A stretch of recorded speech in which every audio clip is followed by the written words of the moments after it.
Bonjour tout le monde. Aujourd'hui, je suis vraiment super contente d'accueillir mon ami à qui ça faisait des siècles que je n'avais pas eu l'occasion de parler.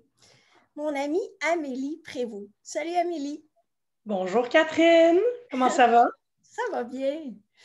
Écoute, Amélie, je t'ai demandé de te rendre disponible pour réaliser l'entrevue parce que j'ai eu une livraison dans ma boîte aux lettres d'un livre que tu as écrit, ton nouveau livre, un nouveau recueil de poésie qui s'appelle Kamikaze du vendredi.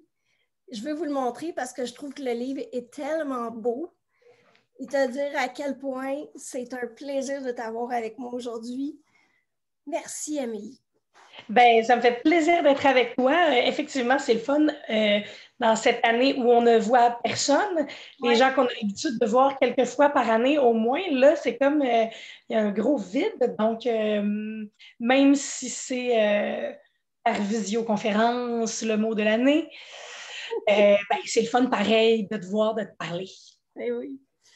Donc, si vous ne connaissez pas Amélie, Amélie, c'est une actrice. C'est une femme extraordinaire qui, imaginez-vous donc, a gagné la Coupe du monde de slam en 2016. Est-ce que tu étais la première femme à gagner la Coupe du monde, Amélie? Je pense pas. Je pense que l'année avant, il y a une Française qui l'a gagnée, qui, elle, était la première femme à la gagner. Mais je pense qu'on est encore les deux seuls quelques années plus tard, Clotilde et moi. Mais la première québécoise.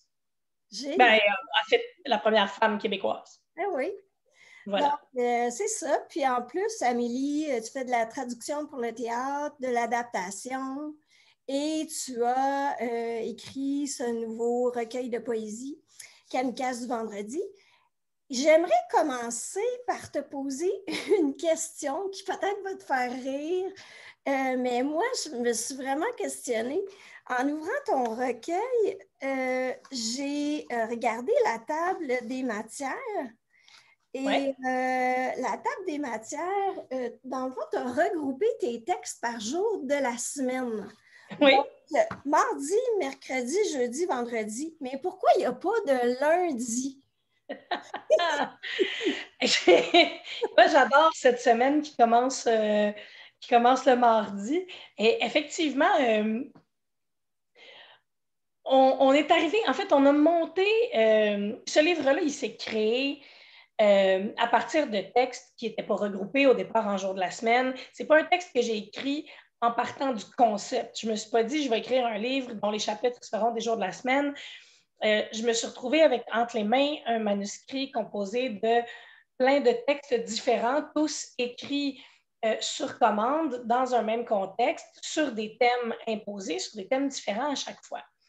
Et au bout du compte, j'ai vu, et ces textes-là ont été écrits sur plusieurs années, dans le cadre du combat de mots, qui est un segment de la version cabaret de l'émission Plus on est de fou, plus on lit, à Radio-Canada, à la radio, qui m'invitait depuis plusieurs années à écrire des textes, donc à participer au combat de mots.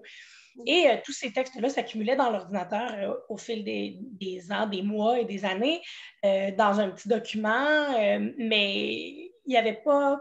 Ces textes-là n'avaient pas nécessairement de deuxième vie. C'est parfois des textes que j'ai travaillé, sur lesquels j'ai travaillé pendant, je ne sais pas, une semaine, 2 semaines, et que là, tout à coup, après 3 minutes de radio, ben, il était perdu dans le néant, mais comme on ne jette jamais rien, on écrit des textes, on ne les jette pas, on garde ça, puis on se dit, ben, un jour, il y aura peut-être une occasion de le ressortir, soit dans un spectacle, soit dans un livre, soit blablabla. Bon.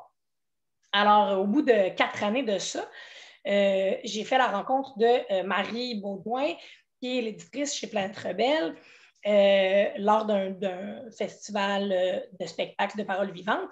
Et Marie m'a dit, hey, j'aimerais ça si tu avais un manuscrit à nous proposer. Parce que Planète Rebelle fait des livres audio. Et donc, ils aiment ça, travailler avec des conteurs, avec des poètes de l'oralité, avec des slameurs, parce que justement, on a déjà une facilité à créer pour l'audio et aussi pour le livre. On fait de la littérature orale, donc nécessairement, on est à la fois dans l'objet livre et déjà dans la version audio. Et là, j'ai dit, ben oui, j'écoute, j'aimerais ça, je serais ravie de travailler avec Tante Rebelle, mais je n'avais pas de manuscrit en main à ce moment-là. Je me suis dit, OK, ben, je peux m'asseoir puis travailler. Puis je me suis dit, je vais aller voir ce que j'ai dans mes dossiers. Et là, j'ai ouvert mon petit document, plus on lit, combat de mots. Puis là, j'ai relu tous les textes que j'avais écrits pendant 4 ans. Wow. Puis tout à coup, je me suis dit, j'ai vu comme apparaître cette histoire-là, ce recueil-là, en me relisant. Puis j'ai dit, wow, je pense que ça marche. Je pense qu'il y a là un livre. Et donc, j'ai envoyé ça à Marie Baudouin. Puis là, elle a fini par me rappeler quelques mois plus tard et me dire, oui, je pense qu'il y a là un livre. Mais maintenant, il faut le trouver à travers les textes. Il faut le fouiller, tout ça.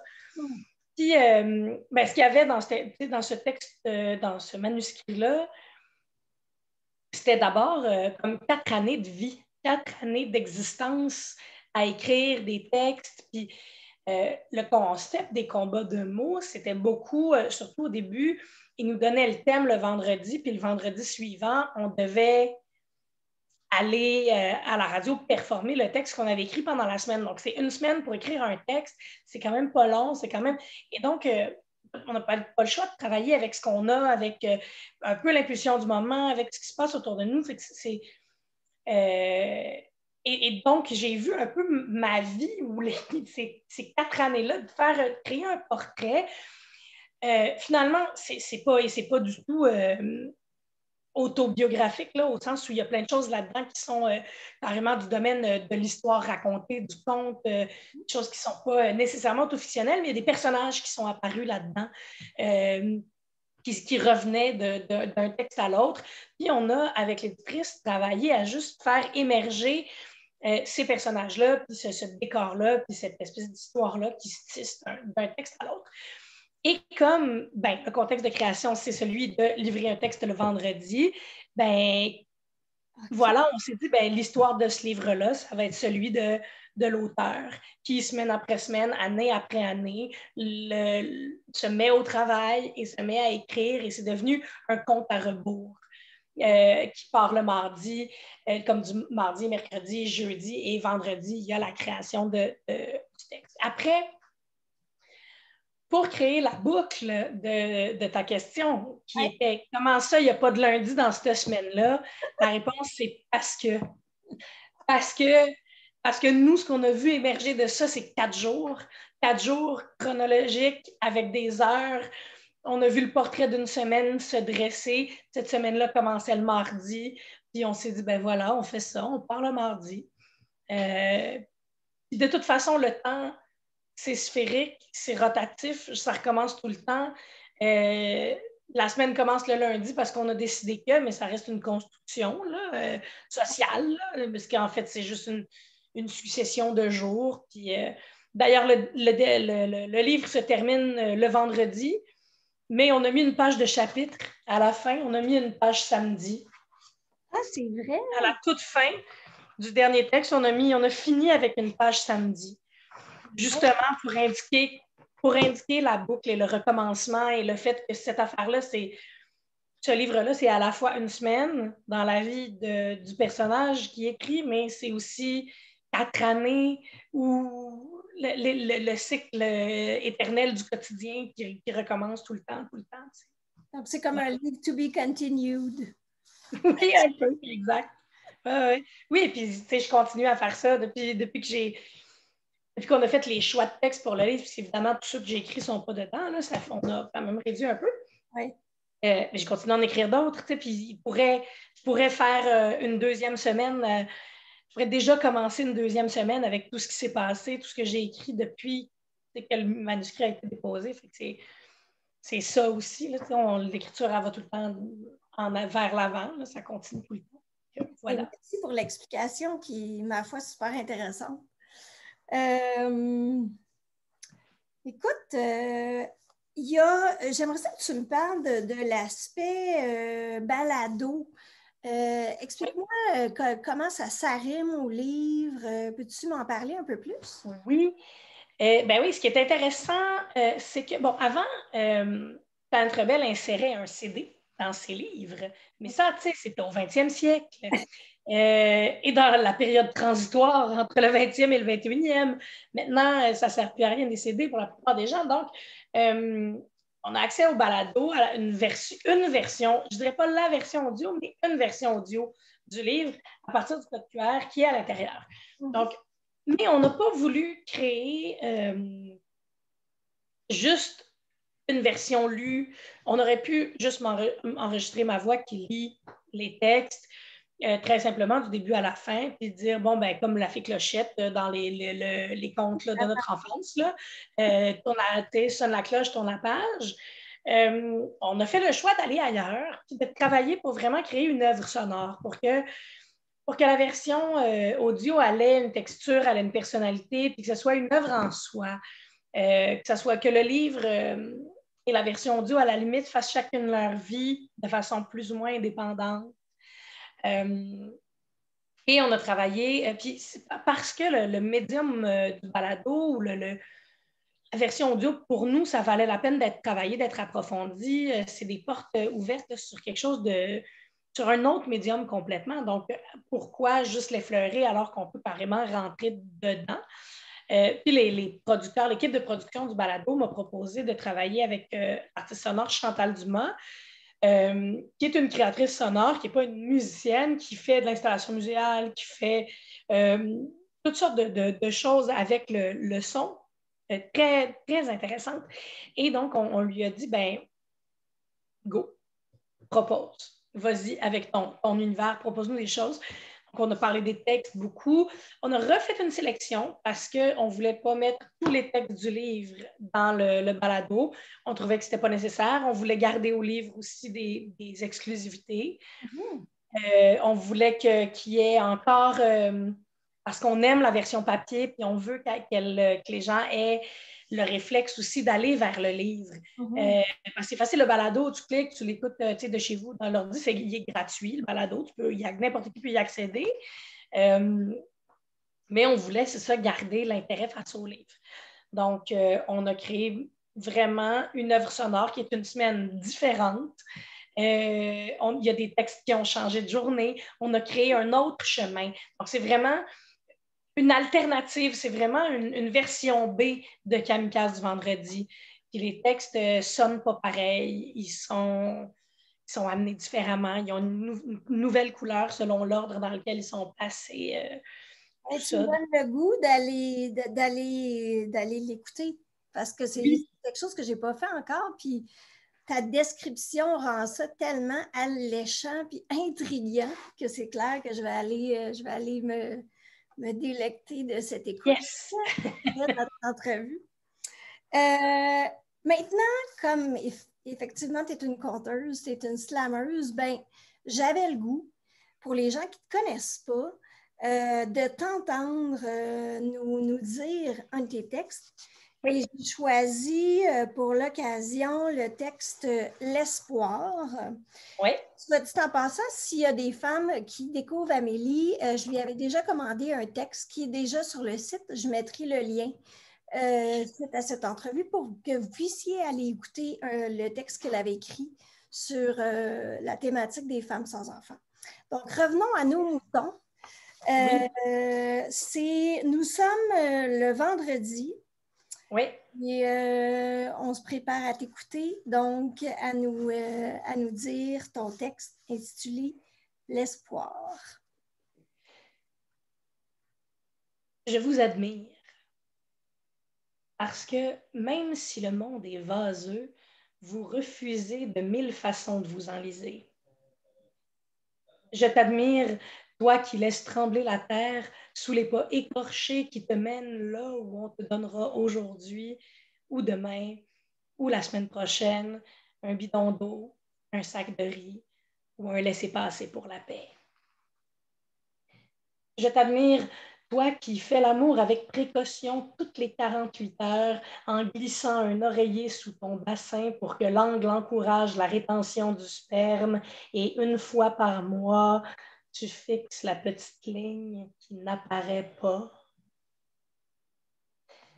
Je t'admire quand, plaqué contre ta case dans le corridor de tes 11 ans, tu pries de te réveiller anonyme dans la cohue de l'école secondaire, les cheveux noirs et l'air assez sauvage pour qu'on te laisse enfin tranquille. Quand tu t'étends, avec une résignation ouverte sur la table de l'ostéo, de l'acupuncteur, du psychanalyste, de la thérapeute énergétique et de l'infirmière en oncologie, et que tu les laisses tripoter ton âme et ton corps, accrochés par les tripes à juste assez d'années supplémentaires pour ne pas crever le cœur de ta mère avant son temps. Je t'admire désespérément. Parce que moi, je suis cynique et j'ai tellement baissé les bras qu'ils sont tombés dans la boue, alors je ne peux plus m'accrocher à la beauté pour éviter de sombrer. Tu me touches. D'avoir dans le corps cette espèce de ressort qui fait que quand la canette de bière lâche sa pression et que ton homme promet que celles de ce soir sont les dernières et que demain, il s'endormira sobre, tu fermes les yeux et de toute ton âme, tu le crois. C'est quoi cette énergie-là qui te fait tenir debout devant le Capitole et très haut la pancarte parce que tu crois encore que c'est possible de sauver les belugas? Tu la trouves où? Depuis 40 ans, sans faillir, la force de t'adresser en français au commis de dépanneur dans NDG et de planter ton fleur d'Elysée sur ton terrain afin que tes petits-enfants connaissent l'accent de tes amours. As-tu vu comme tu étais beau? La fois où tu as laissé partir ton petit pour une semaine avec juste un sac de sport et un courage à sa mesure et qu'immobile, tu as versé une larme qui disait « Ouais, je pense que je lui ai donné les bons outils pour être aimée. » Es-tu vu? Parce que moi, j'étais là et je t'ai trouvé lumineux. Quand, avant ton premier rendez-vous en 5 ans avec un petit gros sympathique, tu enfiles tes bobettes de dentelle qui piquent et te maquilles bien opaque en croisant les doigts pour ne pas qu'il remarque tes cicatrices longues comme les solitudes de novembre. Je me demande s'il est normal que je ne me reconnaisse pas dans ton courage. Si je ne sais pas voir le temps qu'il reste encore pour nous battre et changer, ai-je le droit vraiment de porter le même nom que toi? Je ne sais pas. Mais en attendant, je t'observe, t'admire, m'accroche du bout des doigts au firmament et j'écris des poèmes qui s'en iront peut-être dans l'oreille du destin, le faire changer d'idée.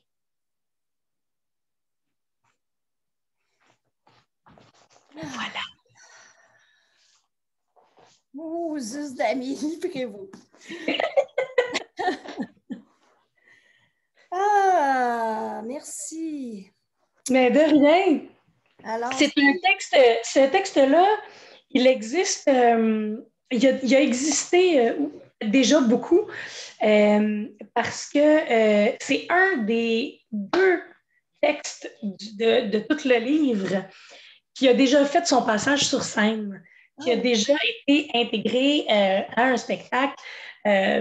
Ce texte-là se trouve dans le spectacle Folle ouvrage, torcher des paillettes que je joue avec Quinca depuis quelques années déjà. C'est un des premiers textes que j'ai écrit pour Plus on est fou, plus on lit. Puis quand on écrivait Folle ouvrage, on cherchait quelque chose dans ces thèmes-là. J'avais ressorti le texte, puis Elkana avait tout de suite fait « Ah oui, on prend ce texte-là, on le travaille. » Mais dans le spectacle, il est très différent parce que on le dit à 2, on le travaille à 2, on a des acteurs, il y a plein de choses qui se passent sur scène. Donc, je trouve ça c'est vraiment le fun pour moi de le retrouver dans le livre un peu différemment. Il y a eu des modifications, bien sûr, au texte pour l'édition. Puis, ça fait que je suis contente de le retrouver sur le papier puis de pouvoir le dire autrement. Ouais. Ah, il est vraiment beau et touchant, en tout cas. C'est pour ça que je l'ai choisi. Merci. Ah, écoute, ma chère, est-ce que tu peux nous dire comment on peut se procurer ce superbe livre? Oui, ben, il est en librairie à partir d'aujourd'hui. Il est supposé d'être en librairie partout, chez tous vos bons libraires. Il est aussi disponible sur le site de Planète Rebelle, ainsi que sur leslibraires.ca, qui est un fabuleux site, très pratique en temps de COVID pour ceux qui ne veulent pas trop magasiner. Parce qu'en fait, ça passe par vos librairies indépendantes proches de chez vous. Fait que si tu commandes sur leslibraires.ca, ils vont dire, ah ben oui, le livre, il est à telle librairie qui est dans ta ville, à telle place. Puis c'est cette librairie-là qui va te l'envoyer et non pas le distributeur. Donc, il y a quand même de l'argent qui va au libraire quand on passe par là. C'est une bonne solution. Fait que dans toutes vos librairies indépendantes, que j'aime ça les encourager parce que c'est dur pour les librairies indépendantes ces temps-ci, là, comme pour tous les petits commerçants. Donc, voilà. Puis le balado est disponible à partir du moment où vous avez le livre. Il y a un code QR, donc vous pouvez y accéder à partir de votre téléphone, tout simplement. Mais c'est aussi possible à partir du site de la maison d'édition Planète Rebelle, à partir du site de la Quadrature. C'est disponible sur toutes les plateformes qui diffusent du balado, là, sur Spotify. Tu peux le trouver Kamikaze du vendredi. Tu es sur iTunes, je pense, Québec Radio, Québec Radio, en tout cas, plusieurs sites de balado bien connus. Voilà. Bien, sur ce, on se laisse, puis j'espère qu'on vous a convaincu de vous procurer ce fabuleux livre. Moi, j'en ai parlé lors du dernier clip de lecture de femmesansenfants.com. Hey. Oui, et je te remercie encore d'avoir passé du temps avec moi aujourd'hui. C'est un plaisir. Au plaisir de te retrouver en vrai, en chair et en os. Tellement autour d'une bonne bière, ce sera tellement la fête. À bientôt. À bientôt, Catherine.